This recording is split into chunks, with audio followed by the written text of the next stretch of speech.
My family used me as their personal ATM until I found their secret group chat and made them regret it. I never thought I'd be the one posting here, but after what I found out, I need to get this off my chest. For years, I believed I was the responsible one, the successful daughter who had to step up and help out. But in reality, I was nothing more than a walking ATM to them. And when I finally uncovered the truth, I decided to teach them a lesson they'd never forget. Dear friends, before we continue, I just want to take a moment to thank all of you for your incredible support. Please hit subscribe below, your support truly makes a huge difference. I appreciate every single one of you. Now, back to the story. I'm Olivia, 28, and I work in finance. I've always been independent, top of my class, the first in my family to go to college, and the one everyone calls when they need help. Growing up, my parents, Robert and Linda, always made me feel like I had to be the responsible one. My older brother, Ethan, on the other hand, could do no wrong. He coasted through life while I had to work twice as hard for even a fraction of the attention he got. When I landed a good job right after college, my parents were so proud, for about 5 minutes. Then, it quickly turned into, well, now that you're making good money, you should help out the family. At first, it seemed reasonable. My parents always struggled financially. And they made me believe they were barely scraping by. My mom would call me crying, saying, "Sweetheart, if we don't get help soon, we might lose the house. You don't want your parents to be homeless. Do you?" I was young, naive, and desperate for their approval, so of course, I helped. I started covering their mortgage, utilities, car payments, even my brother's college tuition. Whenever they needed something, I was there with my wallet open, thinking I was doing the right thing. But here's the thing, they never once said thank you. No appreciation. No acknowledgement. It was just expected. And then, one night, I discovered something that changed everything. It was a regular Wednesday night, I was exhausted from work, sitting on my couch, scrolling through my phone when a notification popped up from my family group chat. It was a text from Ethan, but something was off. "Just tell Olivia we're struggling again, she'll send the money." She always does. Faced with tears of joy, my stomach dropped. At first, I thought, there's no way this is real, right? Maybe it's a joke? But the pit in my stomach told me otherwise. My hands were shaking as I scrolled up to read the previous messages. And that's when I saw it.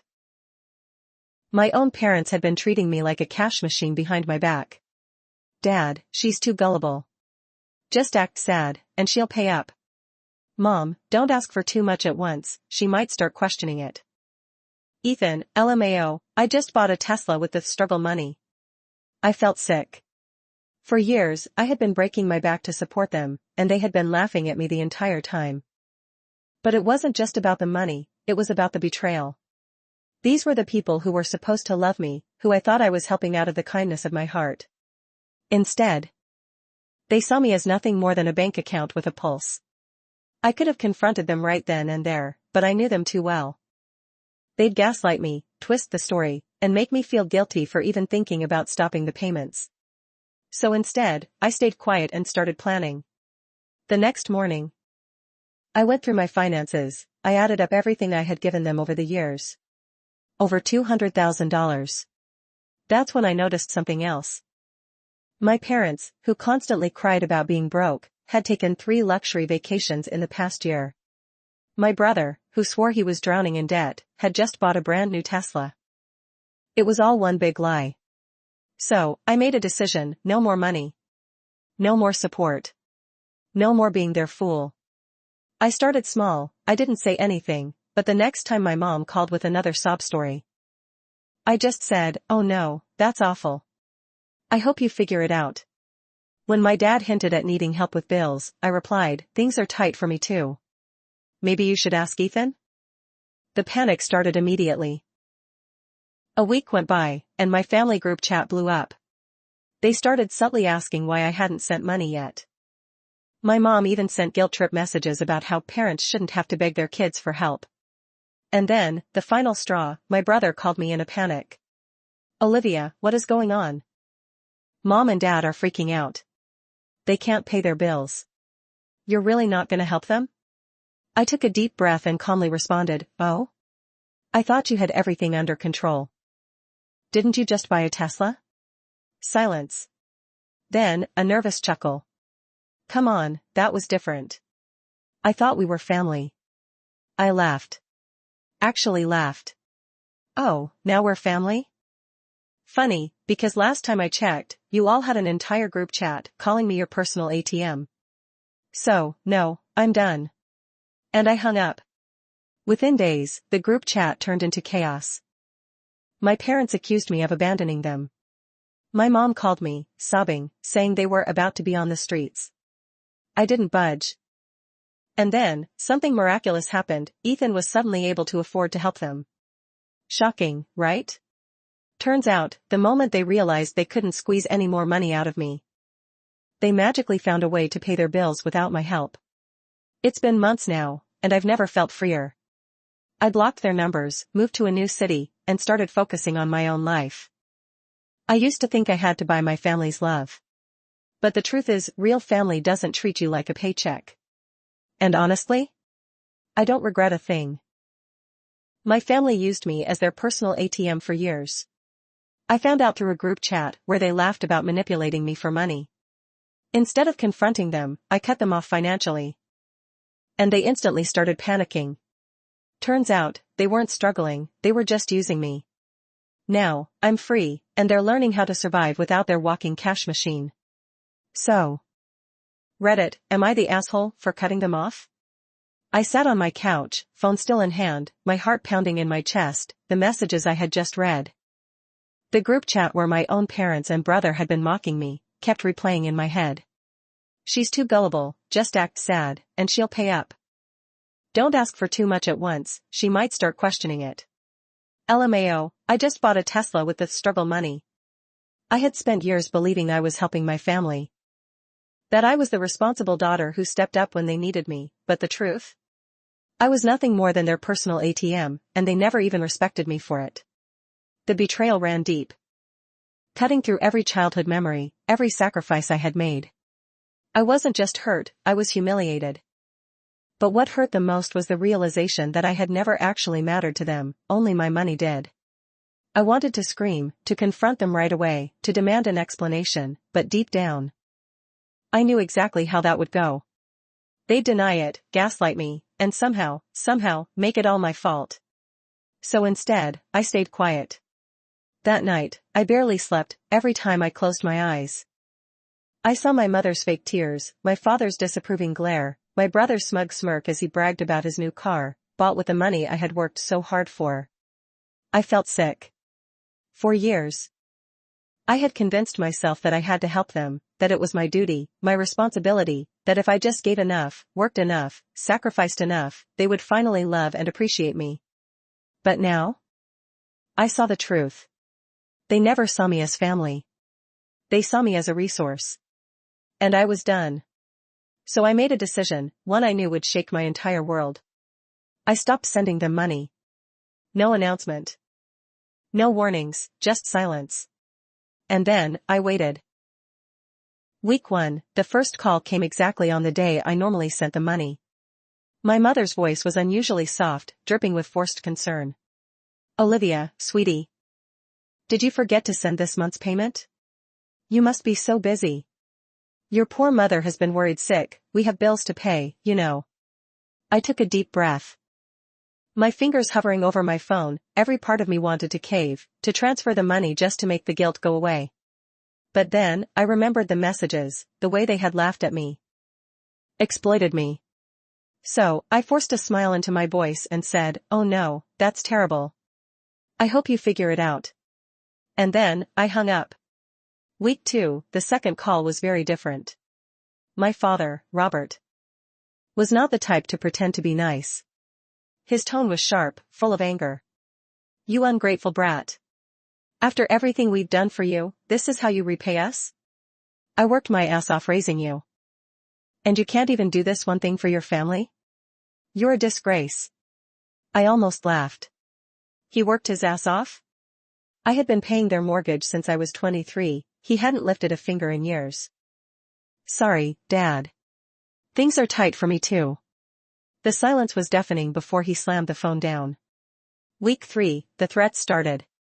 Ethan, my brother, the golden child who had never worked a real job in his life, sent me a series of messages that went from guilt-tripping to outright blackmail. If you don't send the money, I swear, I'll tell everyone in the family that you abandoned us. Grandma, Aunt Cheryl, all of them. Do you really want to be known as the selfish one? I stared at my phone, my blood boiling. This wasn't just about money anymore, this was about control. They had spent years conditioning me to believe that if I wasn't giving, I wasn't a good daughter, a good sister, a good person. But now? Now I knew better. I turned my phone off and went to sleep for the first time in weeks without anxiety crushing my chest. I should have known it wouldn't end with ignored calls and texts. 3 days later, I heard loud, angry banging on my front door. I knew exactly who it was, before I even looked through the peephole. I opened the door to find my entire family standing on my porch. My father, arms crossed, eyes burning with rage. My mother, her face red and blotchy, probably from forcing herself to cry. And Ethan? He was just standing there, smirking, as if this was all a game. I didn't even get a chance to speak before my father shoved past me into my house. We need to talk, he growled. My mother followed, sniffling into a tissue, while Ethan made himself comfortable on my couch like he owned the place. Olivia, sweetheart, my mother started, her voice trembling, we don't understand what's wrong. You've always been such a good daughter, why would you do this to us? I folded my arms. They weren't here to talk. They were here to manipulate me. What exactly did I do, Mom? I asked. My voice calm. She blinked, thrown off by my lack of emotion. You're abandoning your family. How could you just stop helping us like this? We raised you. I laughed. Actually laughed. You raised me? No, you didn't. You raised Ethan. I raised myself. And then, when I got old enough, you turned me into your personal bank account. Ethan scoffed. Oh my God, Olivia. You're so dramatic. You make way more than us, it's not a big deal. You're acting like we stole from you. I turned to him, my voice ice cold. You did steal from me. You just did it with fake tears and guilt trips instead of a gun. My father slammed his hand on my table, making me jump. Enough of this bullshit. You're going to start sending money again, Olivia. UOWES. I took a deep breath and looked each of them in the eye. I used to think family was about love. About support. But for me? Family has only ever been an expense, one I'm no longer paying for. Dead silence. My mother let out a choked sob. My father looked like he wanted to hit something. And Ethan? His smirk was gone. I grabbed my purse, walked to the door, and held it open. You can all leave now. No one moved. I said, leave. Slowly, they shuffled out, but before my father stepped past the threshold, he turned to look at me one last time. You're making a mistake. Olivia. One day, you'll regret this. I smiled. No, Dad. For the first time in my life, I won't. And with that, I closed the door. Without my money keeping them afloat, my family's entire world crumbled. For years, they had relied on me to fund their lives. Never once stopping to consider what would happen if I stopped playing along, and now? They were finally facing the consequences of their own greed. It didn't take long before things spiraled out of control. The first to feel the impact was Ethan. Without my monthly contributions, he suddenly found himself unable to afford his luxury apartment, expensive nights out, and overpriced Tesla payments.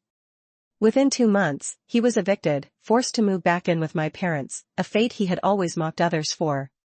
My mother, Linda, had a full-blown meltdown. I heard through distant relatives that she had started calling everyone in the family, crying about how I had abandoned them, begging for help. But here's the thing, no one else was as gullible as I had been. My parents had spent years playing favorites, treating me like a piggy bank while ignoring everyone else, so when my mom came around looking for handouts, she got nothing but sympathy texts and empty promises. And then, there was my father. Robert, he wasn't the type to beg, he was the type to get angry. His entitlement ran deep, and as the reality of their situation set in, he raged. My sources told me he spent weeks stomping around the house, slamming doors, muttering about how ungrateful I was, about how I was selfish, about how I had destroyed this family. Destroyed the family? No, Dad, I had just stopped funding it. They had never planned for this, never even considered that one day, I might say enough. And now? Now they were scrambling. Desperate to find a way to survive without me. A full year passed, a year of silence, a year of me finally living for myself, a year of peace. I had blocked my parents and Ethan everywhere, but some days, I still checked my filtered messages. Just to see if they had anything to say. And then, one morning, as I sipped my coffee and scrolled through my phone, I saw it. A text from Linda. Olivia, sweetheart. I know I was wrong. I was blinded by money, and I made terrible mistakes. I should have never taken you for granted, never treated you the way I did. Please, is there any way we can talk? I miss my daughter. I stared at the screen, my heart stone cold. She missed her daughter? No, she missed her source of income. For years. She had made me feel like I was never enough, that my worth was tied to how much I could provide. And now that she had lost everything, now that she had no one else to turn to, now she wanted me back. I took a deep breath, felt my chest rise and fall, and then, without a second thought, I locked my phone and went about my day. Some bridges were never meant to be rebuilt. Cutting them off was the hardest thing I had ever done, but it was also the best decision of my life. Without the constant weight of financial and emotional manipulation, I felt free, for the first time in years. I had more money than ever, but more importantly, I had peace of mind. No more sudden calls begging for rent money. No more sleepless nights wondering if I was a bad daughter, no more feeling like I owed my family something just because we shared DNA. I had real friends now, people who cared about me, not because of what I could do for them, but because of who I was. I had built a life that was mine, on my own terms, and it was beautiful. Because in the end, family isn't about blood, it's about who truly loves and respects you. And as for my parents and Ethan? They had made their choice years ago. They had chosen money over me. And now, they were learning, the hard way, that money runs out. My family would love me the way I had always hoped they would. But the truth? Love isn't something you buy, it's something freely given. The people who genuinely care about you will never see you as just a financial resource, and if someone only comes to you when they need money, then they were never truly your family to begin with. Setting boundaries isn't selfish, it's necessary. I had spent years allowing guilt and manipulation to control me. Believing that being a good daughter meant constantly giving until there was nothing left.